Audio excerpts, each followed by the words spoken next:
Azərbaycanda müflisləşmə və iflas haqqında qanun var. Məqsəd borclu şəxslərin iqtisadi vəziyyətini normallaşdırmaq və onları yenidən bazara qaytarmaqdır. Hazırki qanun bunu edə bilirmi? Yox. Digər tərəfdən zaman keçdikcə iqtisadi şərait və müflisləşmə prosedurlarına olan ehtiyac da dəyişib.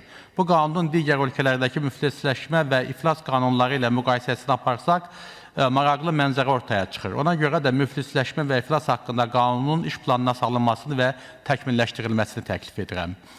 Amerika Birləşmiş Ştatlarında qanun borclu şirkətlərin fəaliyyətini davam etdirməyə, həmçinin borclarını tədricən ödəməyə imkan verir. Bu model çox çevikdir və borcluların öz işlərini bərpa etməsinə şərait yaradır. Fərdi müflisləşmə zamanı borclu şəxsin əmlakı satılaraq borclar ödənilir. Azərbaycanda müflisləşmə və iflas yalnız bir dəfəyə ümumi prosedur kimi nəzərdə tutulub. Həm də hüquqi və fərdi müflisləşmələr arasında fərqlər açıq şəkildə nəzərə alınmayıb. Azərbaycanda hüquqi müflisləşmə proseduru daha çevik və borclu şirkətlərin fəaliyyətini davam etdirməsinə imkan verəcək şəkildə təkmilləşdirilməlidir. Borclulara işlərini bərpa etmək və iqtisadi vəziyyətlərini düzəltmək üçün dəstək proqramlarının əlavə edilməsi faydalı olardı. Almaniya təcrübəsi də çox təkmildir. O, borclu şirkətlərin yenidən təşkilatlanmasına imkan yaradır. Onların qanunu daha çox reabilitasiya prinsiplərinə əsaslanır. Borclu şirkətlər üçün xüsusi yenidən qurma proqramları təklif olunur. Borclu şəxslər üçün də daha əlverişli şəraitlər mövcuddur və onların borclarının bir hissəsi silinir və ya onlara təkrardan iş qurmağa imkan verən alternativ yollar təklif olunur.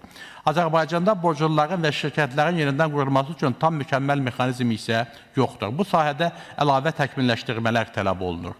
Azərbaycan qanunvericiliyində borclu şəxslərin borcunun silinməsi və ya azaldılması üzrə daha elastik bir sistemin tətbiqi müflisləşmə prosedurunu daha effektiv edərdi.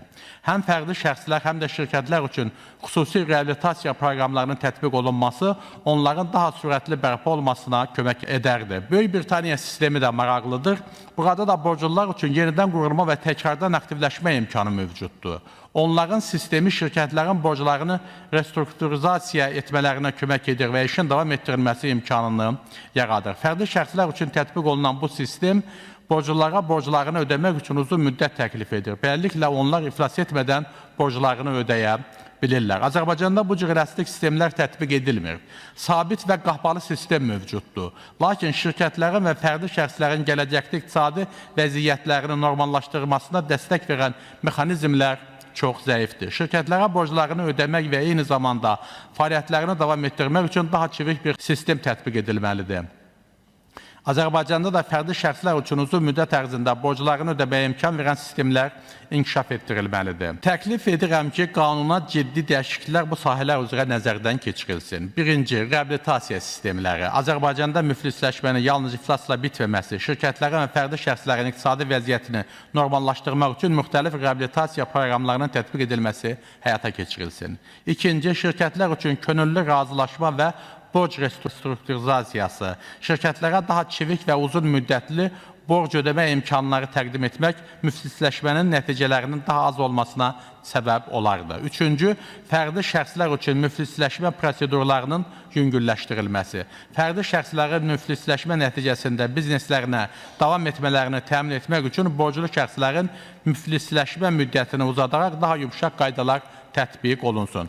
Bu düzəlişlər Azərbaycanın müflisləşmə və iflas qanunvericiliyini daha çevik və effektiv hala gətirə bilər. Təşəkkür edirəm, xanım sədr.